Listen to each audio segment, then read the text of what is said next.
Student, अर्धवार्षिक परीक्षा 2024-25 हम सॉल्व करने वाले हैं कक्षा 9 विषय हिंदी। प्रश्न पत्र 2 खंडों में विभाजित होगा। खंड आ और बा में जो है 4 विकल्प दिए जाएंगे जो बहुविकल्पीय प्रश्न होगा, जिसमें से एक सही होगा। सही जो ऑप्शन होगा उसे आपको अपने आमार में गोला करना है। बा में आपको जो है वर्णन करना है।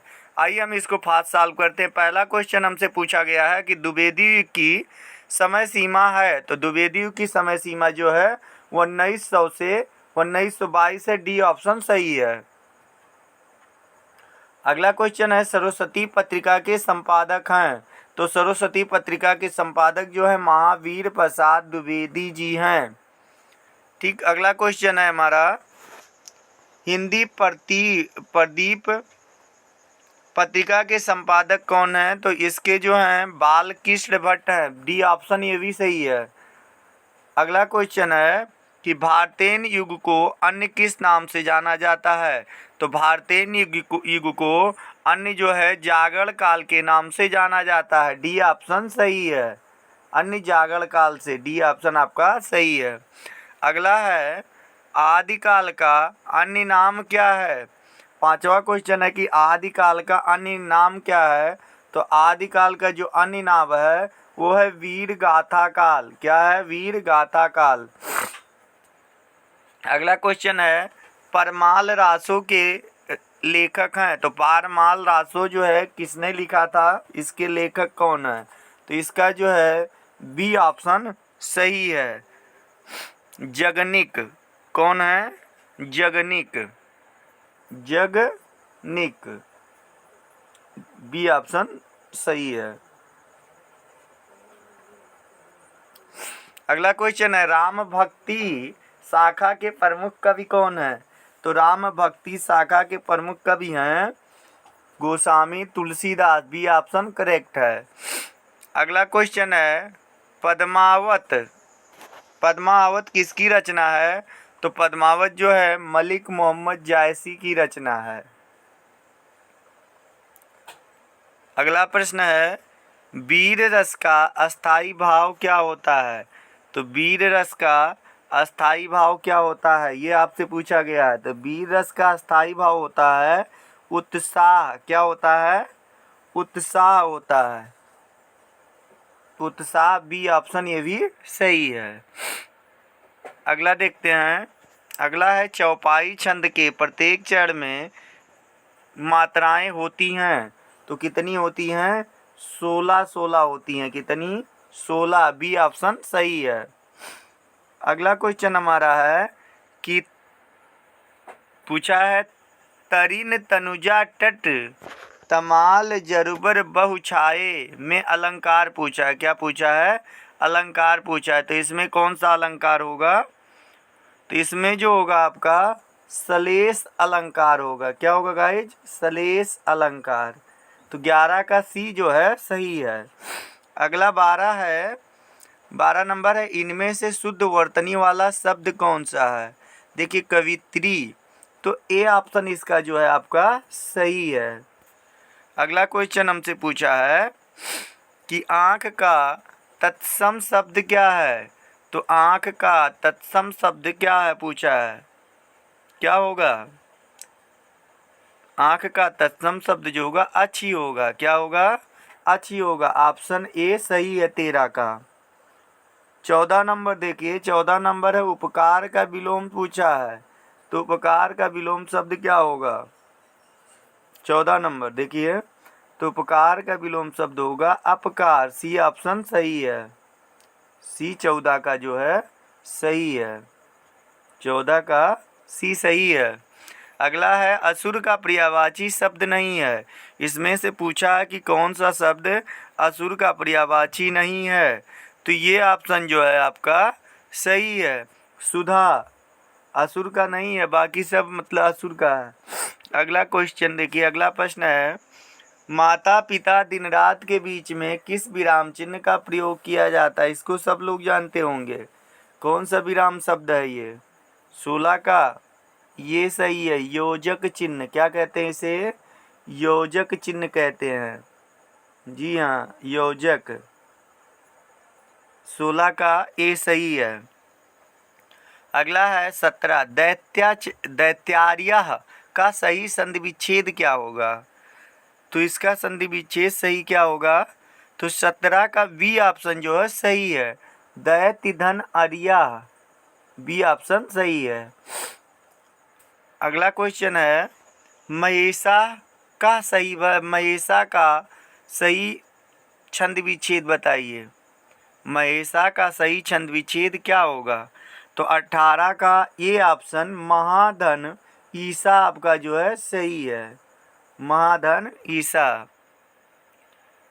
अगला है रामेण शब्द में उपयुक्त विभक्ति है। रामेण शब्द में कौन सी विभक्ति है पूछा गया, तो 19 का सी जो है सही है, चतुर्थी विभक्ति है। कौन सा, सॉरी सी नहीं डी है, चतुर्थी। कौन सा ऑप्शन सही है? डी ऑप्शन सही है।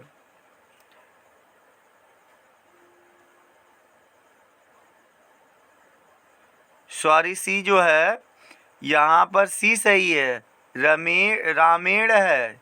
ये रामेण शब्द में प्रयुक्त विभक्ति पूछा है तो ये तृतीया विभक्ति है। कौन सा? तृतीया। ये आपका गलत है और ये आपका जो है तृतीया, सी ऑप्शन 19 का सही है। अगला है हमारा 20 का, देखिए 20 का पूछा है गच्छता। गच्छता किस लकार पुरुष और वचन का रूप है? तो गच्छता जो होगा आपका सी ऑप्शन सही है, लट लकार है और प्रथम और द्वितीय वचन है, प्रथम पुरुष है और द्वितीय वचन है। तो ये आपका जो है सी ऑप्शन यहाँ पर सही है, सी। 20 का सी है और 19 का भी सी है, 19 का भी सी है। अगला देखिए, अब ये आपको जो है लांग में लिखना है। तो लांग में देखिए इसमें क्या करना है, निम्नलिखित गद्यांश पर आधारित दिए गए प्रश्नों के उत्तर दीजिए। आप देख लीजिए इसमें जो है उत्तर इसी में दिया गया है। गद्यांश के पाठ और लेखक का नाम लिखना है। रेखांकित अंश की व्याख्या कीजिए।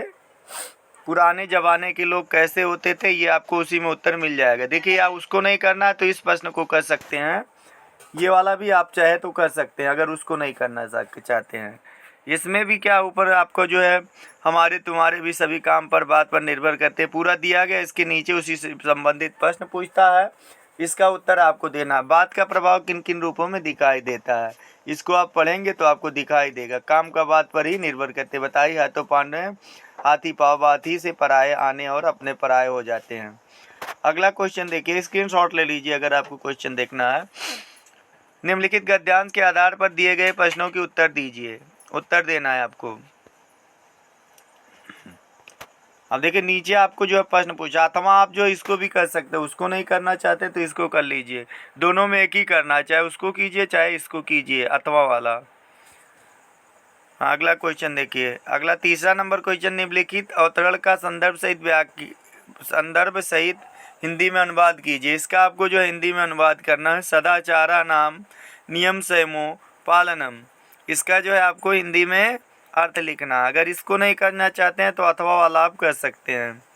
देखिए, रामदासा नारायणपुरे निवसति सह नित्यम ब्रह्मो मुहूर्ते उत्थाय नित्यकर्माणि करोति नारायणम स्मरति ततः परम पशुभ्या घासम ददाति अनंतरम पुत्रेण सहसा क्षेत्राणि गच्छति तत्रसा कठिनम श्रगम करोति।